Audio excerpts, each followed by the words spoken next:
আসসালামু আলাইকুম। অবিরাম বাংলার সংবাদে সবাইকে স্বাগত জানাচ্ছি। আমি নাইম ফাথুম মুবিন। শুরুতে বিআরবি কেবলস সংবাদ শিরোনাম জানিয়ে দেব এই মুহূর্তে হাতে পাওয়া সর্বশেষ গুরুত্বপূর্ণ আপডেট বাংলা সংবাদ। শুরুতেই থাকছে, বুক পেতে দিলেন আবু সাইদ, লাগলো 3 রাউন্ড গুলি। পুলিশ ও ছাত্রলীগের উদ্দেশ্যে বলেন, আপনারা আর গুলি ছুড়বেন না। এরপর দুহাত তুলে বলেন, আপনারা আমাকে গুলি করুন। সাথে সাথে 1 নম্বর গেট থেকে পরপর পুলিশ 3 রাউন্ড গুলি ছোড়ে মাটিতে লুটিয়ে পড়েন আবু সাইদ। শিক্ষার্থীরা তাকে দ্রুত রংপুর মেডিকেল কলেজ হাসপাতালে ভর্তি করান, কিন্তু শেষ রক্ষা হলো না। আবু সাইদ মৃত্যুর কোলে ঢলে পড়েছেন। এবারে জানাবো, কোটা সংস্কার আন্দোলন, দিনভর সংঘর্ষে প্রাণ গেল 6 শিক্ষার্থীর। চলমান কোটা সংস্কার আন্দোলন ঘিরে পুলিশ, ছাত্রলীগ এবং সাধারণ শিক্ষার্থীদের সংঘর্ষে সারা দেশে 6 জন নিহত হয়েছেন। এর মধ্যে চট্টগ্রামে 3 জন, ঢাকায় 2 জন, রংপুরে 1 জন নিহত হয়েছেন। এছাড়া আহত হয়েছে আরও বেশ কয়েকজন শিক্ষার্থী।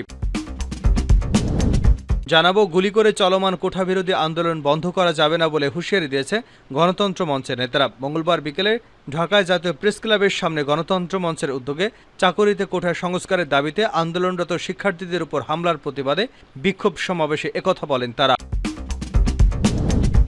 অনতিবিলম্বে শিক্ষার্থীদের দাবি মেনে নেওয়ার আহ্বান জানিয়েছেন কর্নেল অলি।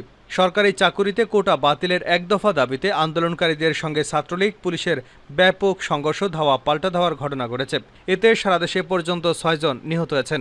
এ ঘটনায় নিন্দা ও প্রতিবাদ জানিয়েছেন লিবারেল ডেমোক্রেটিক পার্টির প্রেসিডেন্ট কর্নেল অবসরপ্রাপ্ত অলি আহমেদ বীর বিক্রম। এবারে জানাবো, আওয়ামী লীগকে দেশ পাহারা দিতে হবে বলে মন্তব্য করেছেন পররাষ্ট্রমন্ত্রী এবং আওয়ামী লীগের যুগ্ম সাধারণ সম্পাদক ডক্টর হাসান মাহমুদ। একই সঙ্গে তিনি বলেন, কোটা আন্দোলনের নামে যারা রাজাকারের পক্ষে স্লোগানে নেতৃত্ব দিয়েছেন তাদের বিরুদ্ধে আইনানুগ ব্যবস্থা নেওয়া প্রয়োজন। এবং সর্বশেষ জানাবো আন্তর্জাতিক সংবাদ, মতবিরোধ মিটিয়ে ফেলার কাজে মধ্যস্থতা করছে চীন। শিগগিরই বেইজিংয়ে আবারও বৈঠকে বসতে যাচ্ছে হামাস ও ফাতাহ নেতৃবৃন্দ। ফিলিস্তিনের প্রধান দুটি সংগঠন ইসলামী প্রতিরোধ আন্দোলন হামাস এবং রাজনৈতিক দল ফাতাহর শীর্ষ নেতারা চলতি মাসের শেষের দিকে চীনের রাজধানী বেইজিংয়ে শান্তি আলোচনায় মিলিত হবেন বলে খবর পাওয়া গেছে। এতক্ষণ শিরোনাম শুনছিলেন, এবার বিস্তারিত। প্রিয় দর্শক, আপনি যদি এই চ্যানেলে নতুন হয়ে থাকেন, ভিডিওটি দেখতে দেখতে চ্যানেলটি সাবস্ক্রাইব করে আমাদের সঙ্গে থাকুন। আর এই ভিডিও সম্পর্কে আপনি আপনার মূল্যবান মতামতটি কমেন্ট বক্সে জানিয়ে দিন। আর হ্যাঁ প্রিয় দর্শক, জানিয়ে দিন ভিডিওটি কোথা থেকে দেখছেন। নিজের বুক পেতে দিলেন আবু সাইদ, লাগলো 3 রাউন্ড গুলি। পুলিশ এবং ছাত্রদলের উদ্দেশ্যে বলেন, আপনারা আর গুলি ছুড়বেন না। এরপর দুহাত তুলে বলেন, আপনারা আমাকে গুলি করেন। সাথে সাথে 1 নম্বর গেট থেকে পুলিশ পরপর 3 রাউন্ড ছড়াগুলি ছুড়লে মাটিতে লুটিয়ে পড়েন আবু সাইদ। শিক্ষার্থীরা তাকে দ্রুত রংপুর মেডিকেল কলেজ হাসপাতালে ভর্তি করেন। সেখানে চিকিৎসাধীন অবস্থায় তার মৃত্যু হয়। মঙ্গলবার পৌনে 2টার দিকে তিনি গুলিবিদ্ধ হন। নিহত শিক্ষার্থীর বাড়ি জেলার পীরগঞ্জ উপজেলার জাফরপাড়ায়। তিনি ইংরেজি বিভাগের 12তম ব্যাচের শিক্ষার্থী। পরে মেডিকেল ক্যাম্পাসে লাশ নিয়ে মিছিল বের করে শিক্ষার্থীরা। এরপর লাশ তাদের কাছ থেকে পুলিশ হেফাজতে নিলে পরিস্থিতি আরও উত্তপ্ত হয়। লাশের দাবিতে আবারও বিক্ষোভ শুরু করেন শিক্ষার্থীরা। সন্ধ্যা 6:30টায় মডার্ন মোড় থেকে ক্যাম্পাসের দিকে পুলিশের সাজোয়া গাড়ি কয়েকশো পুলিশ কর্ডন্স করে আসতে থাকলে শিক্ষার্থীরা আরও উত্তপ্ত হয়ে ওঠে। তারা বিক্ষোভ নিয়ে ক্যাডেট কলেজের প্রধান গেটের সামনে গিয়ে পুলিশের সঙ্গে তর্কে জড়িয়ে পড়ে। এক পর্যায়ে শিক্ষার্থীদের তোপের মুখে পুলিশ সাজোয়া যানসহ পিছু হটতে বাধ্য হয়। ক্যাডেট কলেজ পোস্ট অফিসের সামনে গেলে শিক্ষার্থীদের ঘরে ফিরে যাওয়ার জন্য অনুরোধ করতে আসে এক প্লাটুন বিজেপি। তাদেরকে পিছু হটতে বাধ্য করেন তারা। পরে তারা মডার্ন মোড়ের আশপাশে অবস্থান নেয় এবং লাশের দাবি করে। শিক্ষার্থীদের অভিযোগ, রংপুর মেডিকেল কলেজ হাসপাতালে আহত শিক্ষার্থীদের উপর হামলা করে তাদের সেখান থেকে বের করে দিয়েছে ছাত্রলীগ। রংপুর মহানগর পুলিশের কমিশনার মোহাম্মদ মনিরুজ্জামান জানান, পুলিশ পরিস্থিতি নিয়ন্ত্রণ করতে টিয়ারশেল এবং রাবার বুলেট ছুড়েছে। পুলিশের গাড়ি পুড়িয়ে দেওয়া হয়েছে। অন্তত 10 জন পুলিশ আহত হয়েছে।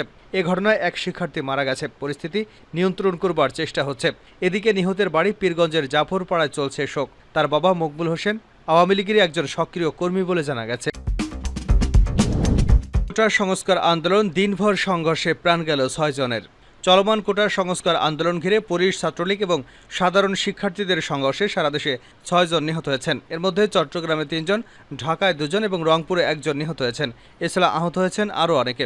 সোমবার শিক্ষার্থীদের উপর হামলার প্রতিবাদ এবং প্রধানমন্ত্রীর বক্তব্য প্রত্যাহারে 1 দফা দাবিতে মঙ্গলবার দেশের সব বিশ্ববিদ্যালয়ে বিক্ষোভ মিছিল করার ঘোষণা দেয় বৈষম্য বিরোধী ছাত্র আন্দোলন।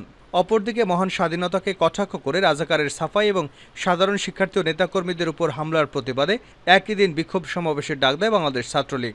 উভয় পক্ষের পাল্টাপাল্টি ঘোষণার জেরে মঙ্গলবার সকাল থেকেই রাজধানী সহ দেশের বিভিন্ন শিক্ষা প্রতিষ্ঠানে উত্তেজনা বিরাজ করছে। বেলা বাড়ার সঙ্গে সঙ্গে বিভিন্ন স্থানে সড়ক অবরোধ করে বিক্ষোভ করেন সাধারণ শিক্ষার্থীরা।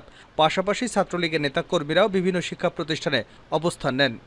এদিন রংপুরে পুলিশের সঙ্গে সংঘর্ষে বেগম রোকেয়া বিশ্ববিদ্যালয়ের বেরোবি এক শিক্ষার্থী নিহত হয়েছেন। দুপুর 2:30টার দিকে ঘটে ঘটনা। নিহত শিক্ষার্থী আবু সাইদ ইংরেজি বিভাগের 12তম ব্যাচের শিক্ষার্থী ছিলেন। চট্টগ্রামে আন্দোলনকারীদের সঙ্গে সংঘর্ষে 3 জন নিহত হয়েছে। নিহতদের মধ্যে একজন চট্টগ্রাম কলেজের শিক্ষার্থী, একজন পথচারী এবং অন্য একজনের পরিচয় জানা যায়নি। নিহত শিক্ষার্থীর নাম ওয়াসিফ আকরাম।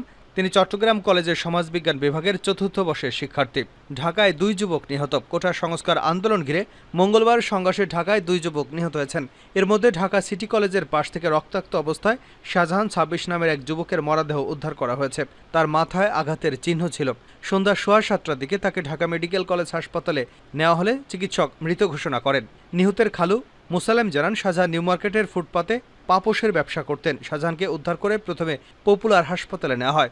সেখান থেকে অ্যাম্বুলেন্স যোগে ঢাকা মেডিকেল কলেজ হাসপাতালে নেন চালক আলী এবং তার সহযোগী শাকিল।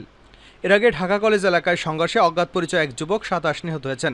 মঙ্গলবার বিকাল 4:45টার দিকে ওই যুবককে ঢাকা মেডিকেল কলেজ হাসপাতালে নিয়ে আসেন এক পথচারী।